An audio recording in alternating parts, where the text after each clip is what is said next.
तो गाइस कैसे हैं आप सब लोग। 20 टेम्पलेट के एपिसोड 169 के साथ हाजिर हो, जो कि हमारी इस वीक की आखिरी एपिसोड हो सकती है। मैंने अभी तक यहाँ पर 174 चैप्टर्स को एक्सप्लेन कर दिया और इसके बाद अब मुझे यहाँ पर इंग्लिश ट्रांसलेशन में कोई चैप्टर नहीं मिल रहे। किसी के पास यहाँ पर एक्स्ट्रा चैप्टर्स का लिंक है तो वो मुझे बता सकता है, जो कि इंग्लिश में ट्रांसलेट हूँ। जब तक लिंक नहीं मिलता तब तक मैं यहाँ पर नई सीरीज स्टार्ट करने वाला हूँ, वो भी काफी ज्यादा मजेदार होने वाली है। लास्ट एपिसोड के एंड पे हमने देखा था कि इंसान जो होते हैं बहुत ही बुरी तरह से मार खा रहे होते हैं, क्योंकि प्रोफेसर का प्लान बिल्कुल परफेक्ट होता है। उसने यहाँ पर 20 टेमर्स को निशाना बनाया होता है और उसने एक बंदे के लिए वहां पर एक से ज्यादा वेसल्स को भेजा होता है। तो वहां पर जो थंडर वेसल होती है वो अपने थंडर के साथ सभी के ऊपर दूर से अटैक करती है। तो उसका मकसद यहाँ पर ये होता है कि सभी लोग अलग अलग हो जाए। तो मास्टर गू कहता है कि सभी को अलग डायरेक्शन में भागना होगा। तो यहीं पर मदर और फादर को दिखाता है कि फादर जो होता है वो अपने पास से अपने बीस्ट को रिलीज करता है और उसके पंख के साथ वहां पर अपने आप को बचाता है, क्योंकि उनके ऊपर भी ठंडर गिर रही होती है। तो फादर जो होता है मदर से कहता है कि तुम्हें पैनिक होने की जरूरत नहीं है, तो बस थोड़ी सी ठंडर है। जबकि मदर उसे कहती है कि मुझे लगता है कि हम लोग अपने साथ अम्ब्रेला नहीं लेकर आए, जिसकी वजह से हमारे कपड़े गीले होने वाले हैं। तो जबकि फादर चिल्लाकर उसे कहता है बेवकूफ औरत कहीं की, ये कोई बारिश वाली ठंडर नहीं है बल्कि एक वेसल है जो कि यहाँ पर ठंडर से अटैक कर रही है। और इसी के साथ नीचे का ग्राउंड जो होता है वो उबड़ खाबड़ हो जाता है और फादर जो होता है ऊपर चला जाता है, मदर नीचे रह जाती है और सभी लोग जो होते हैं वहां पर अलग अलग हो जाते हैं, क्योंकि वहां पर एक अर्थ टाइप का वेसल होता है जो कि अर्थ के टुकड़े टुकड़े कर देता है, जिसकी वजह से कुछ ऊंचे टीले बन जाते हैं और कुछ गहरे हो जाते हैं। इसी के साथ ही वो ठंडर वेसल से कहता है कि मैंने यहाँ पर सभी को अलग अलग कर दिया। तो ठंडर उसे कहता है कि तुमने बहुत ही अच्छा काम किया है, तुम्हें यहाँ पर अपने ऊपर ज्यादा प्रेशर डालने की जरूरत नहीं है, बाकी सब कुछ हम संभाल लेंगे। जबकि अर्थी उसे कहता है कि इन लोगों ने यहाँ पर मेरे भाई को मारा था और मैं यहाँ पर इसका बदला लेकर रहूंगा। मैं इन इंसानों के ऊपर अपना गुस्सा उतारने वाला हूँ। इसका भाई लिंगजाओ क्लैन में अटैक करने के लिए गया था, जिसे डांडाई ने मारा था, आपको याद होगा। इसके साथ ही वो कहता है कि मैं यहाँ पर उस नीचे वाले के ऊपर जाकर अटैक करने वाला, तुम इन सभी को अपनी लाइटनिंग से डिस्ट्रैक्ट करो, जबकि मैं ग्राउंड के अंदर से निकलकर जैसे मुझे मौका मिलेगा मैं इनको मार डालूंगा। तो वो कहती है हाँ क्यों नहीं, मैं यहाँ पर अपनी लाइटनिंग को एक्टिवेट रखूंगी। और साथ ही वो सोच रही है तो ये तो कुछ ज्यादा ही वेंजफुल है। उम्मीद करती हूँ कि यहाँ पर अपनी जॉब को पूरा करे, इसे जो मिशन दिया गया है उसे पूरा करे।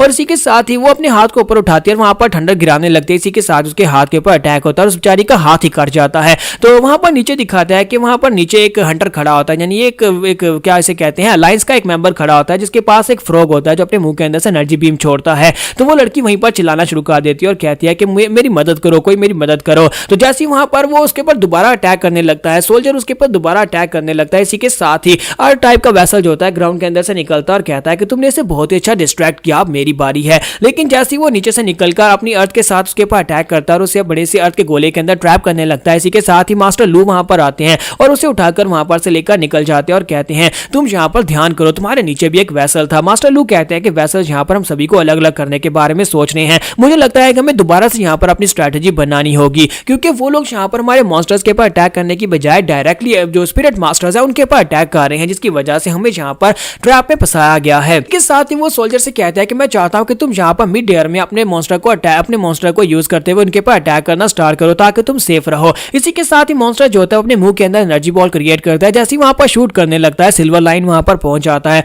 वो उस मेंढक के ऊपर जंप करता है और उसके ऊपर पंच मारकर उस मेंढक को एक ही पंच के साथ मार देता है। उसके मरने के साथ ही सोल्जर चिल्लाकर उसकी तरफ देखता है और काफी ज्यादा सेंटिमेंटल हो जाता है। जबकि प्रिंसिपल लू से कहता है कि तुम्हें यहाँ पर अपने मॉन्स्टर के लिए सेंटिमेंटल होने का वक्त नहीं है। और इसी के साथ ही नीचे सिल्वर लाइन जो होता है वो अर्थ टाइप के वेसल से कहता है कि जल्दी से मुझे यहाँ पर एक मिट्टी का बड़ा सा पत्थर दो। तो वो उसे मिट्टी का एक पत्थर देता है और इसी के साथ ही सिल्वर लाइन उसे बड़ी पावरफुल फोर्स के साथ सामने की तरफ शूट करता है, जहां पर प्रिंसिपल लू जो होते हैं सोल्जर को लेकर उड़ रहे होते हैं और वो जाकर उनके बेस के साथ टकराता है। वहां पर वो टुकड़े टुकड़े हो जाता है, लेकिन साथ ही दिखाता है कि वो सिर्फ और सिर्फ वहां पर एक इल्यूशन होती है। सिल्वर लाइन कहता है कि वो लोग कहां पर चले गए और यहीं पर साइड के पास का सीन दिखाता है, जहां पर मास्टर लू सोल्जर को लेकर नीचे आते हैं और कहते हैं कि तुम्हारा बीस्ट मर चुका है, तुम यहीं पर रहो, तुम्हें बैटलफील्ड के ऊपर आने की जरूरत नहीं है। फिर साथ ही वो कहता है कि अब यहाँ पर तुम में से किसी को परेशान होने की जरूरत नहीं है। मुझे लगता है कि यहाँ पर उन लोगों ने अचानक अपनी स्ट्रेटेजी बनाई और उन्होंने ना यहाँ पर हमें अपने ट्रैप में फंसा लिया, जिसकी वजह से सभी लोग जो है वो घबरा गए हैं। इसी वजह से मुझे लगता है कि उन सभी को दोबारा से यहाँ पर शांत करने की जरूरत है। मुझे उन सभी को जाकर नई स्ट्रेटेजी के बारे में बताना होगा।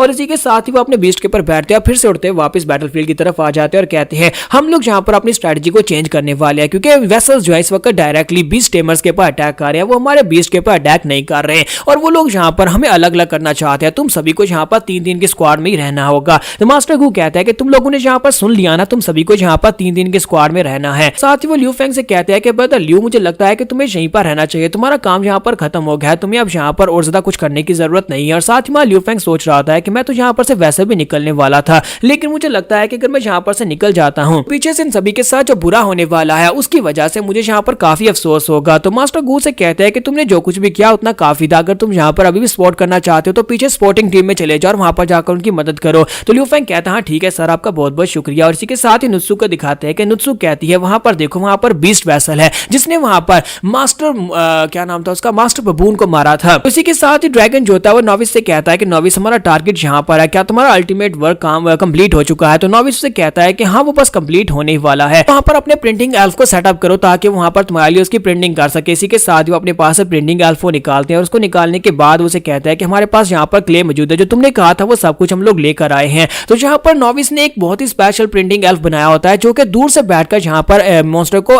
प्रिंट कर सकता है, उसको सेम टू सेम वैसे बना सकता है और उसके बाद ये लोग इसे यहाँ पर यूज कर सकते हैं। तो दूसरी तरफ से वो वहां पर उसके फार्मूला को अपलोड कर रहा होता है जहां पर मॉन्स्टर जो होता है सेम टू सेम उसे वैसे प्रिंट कर रहा होता है, वहां पर उसको शेप दे रहा होता है। लेकिन उसे कहता है कि इसमें बहुत ज्यादा टाइम लग रहा है, इसमें और कितना टाइम लगेगा? तो वो कहता है कि तकरीबन 1 घंटा लगेगा। ड्रैगन कहता है कि नॉविस 1 घंटे में तो जहां पर फाइट खत्म हो जाएगी और तुम जहां पर से हम सभी की लाशें उठाने के लिए आ जाना, तुम्हें इसे जल्दी करना होगा। तो नॉविस कहता है कि फिलहाल के लिए हम लोग इसे और ज्यादा तेज नहीं कर सकते, लेकिन एक तरीका है जिसे हम लोग इसे और ज्यादा तेज कर सकते हैं, लेकिन उसके लिए आपको अपनी डोमिनेंस एनर्जी को इसके अंदर डालना होगा। आप जितनी ज्यादा डोमिनेंस एनर्जी इसके अंदर डालेंगे उतनी तेजी के साथ ये प्रिंटर काम करेगा, लेकिन इसके हीट अप होने का बहुत ज्यादा खतरा है। तो क्या आप यहाँ पर ये रिस्क लेना चाहेंगे? तो वो कहता है हाँ मैं ये रिस्क लेना चाहूंगा। और इसी के साथ ही ड्रैगन वहां पर अपनी डोमिनेंस एनर्जी को यूज करते हैं वहां पर प्रिंटिंग वाले एल्फ के अंदर डालता है, जिसकी वजह से उसकी स्पीड तेज हो जाती है। तो ड्रैगन कहता है कि मैं नुत्सु यहाँ पर मेरे आसपास देखो, यहाँ पर मेरी सराउंडिंग को कवर करो, कोई भी यहाँ पर मेरे करीब ना आने पाए। तो नुत्सु कहती है हाँ क्यों नहीं, ये सब कुछ मेरे ऊपर छोड़ दो। और वो आसपास देखने के बाद कहती है कि सारे के सारे एरिया बिल्कुल सिक्योर है, जहां पर मुझसे डर कर कोई भी नहीं आ रहा।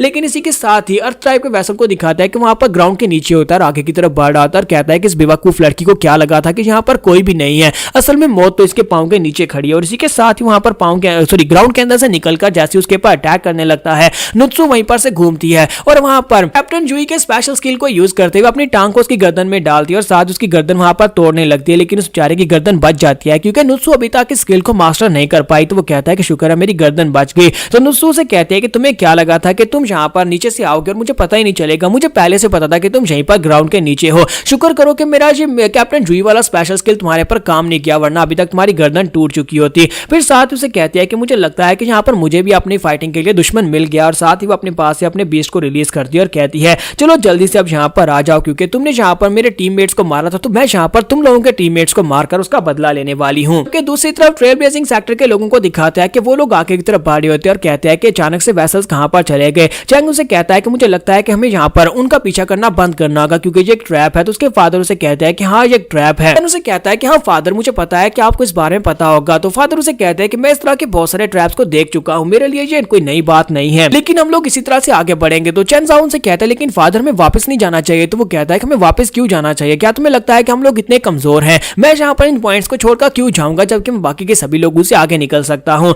और इसी के साथ उसका सेक्टर का एक मेंबर जो होता है उसे कहता है कि सर आपका प्लान बहुत ज्यादा ब्रिलियंट है, हम लोग यहाँ पर उन वेसल्स को अकेले ही हरा सकते हैं, तो हमें उन लोगों की जरूरत नहीं है। जबकि इसी के साथ ही मास्टर लू वहां पर से गुजरते हैं और उनको बताते हैं कि नया प्लान क्या, उन्हें नई स्ट्रेटजी के बारे में बताते हैं। तो मास्टर चैंग कहते हैं कि ये तो बहुत ही बुरा हुआ, इस मास्टर लू ने यहाँ पर सभी वेसल्स को भी होशियार कर दिया है, क्योंकि वेसल्स को पता है कि हम लोग यहाँ पर अलर्ट के ऊपर, ऐसी वजह से वो लोग भी यहाँ पर हमारे सामने इसी तरह से आने वाले हैं। तो जैसे ही उसका जो सेक्टर मेंबर वहां पर खड़ा होता है, इसी के साथ उसका बीस्ट अपने आप वहां पर से बाहर निकल आता है, वो सेंसरी कनेक्शन की वजह से बाहर निकलता है। जब बीस्ट टेमर के ऊपर अटैक होने वाला होता है तो डिवाइन फेस का जो मॉन्स्टर होता है वो अपने आप बाहर निकल आता है अपने मास्टर को बचाने के लिए, लेकिन इसी के साथ ही वहां पर कोई भी नहीं होता और इस बात से काफी हैरान होता है और कहता है कि ये क्या सेंसरी कनेक्शन अपने आप यहाँ पर एक्टिवेट क्यों हो गया, जबकि यहाँ पर तो कोई वेसल है भी नहीं, क्या यहाँ पर कोई इनविजिबल वेसल है, कोई मुझे दिखाई क्यों नहीं दे रहा। तो मॉन्स्टर वहां पर उसे पकड़ने की कोशिश करता है, लेकिन वेसल उसके मुंह के अंदर से निकल जाता है और सीधा आकर उस लड़के की आंख के ऊपर लगता है और उस लड़के की आंख निकल जाती है। वहां पर उसकी आंख से ब्लड निकल रहा था, वो अपनी आंख पे हाथ रख के खड़ा होता है, जबकि मास्टर चैन चलाकर कहता है किसकी इतनी हिम्मत हुई जिसने यहाँ पर मेरे सेक्टर के मेंबर के ऊपर अटैक किया, कौन है यहाँ पर, मेरे सामने आओ, अगर तुम्हारे अंदर हिम्मत है तो मेरे सामने आओ।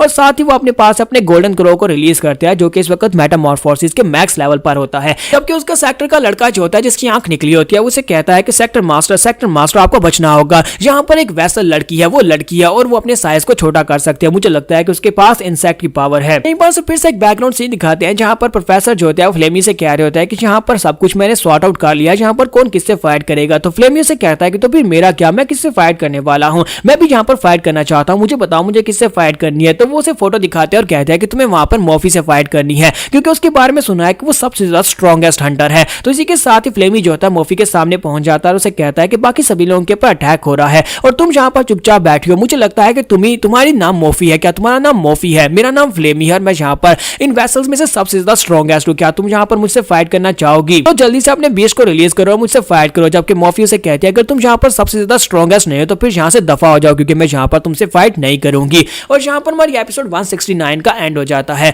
तो गाइस कल से नई सीरीज स्टार्ट होगी, उम्मीद करता हूँ कि आप लोगों को वो भी पसंद आएगी।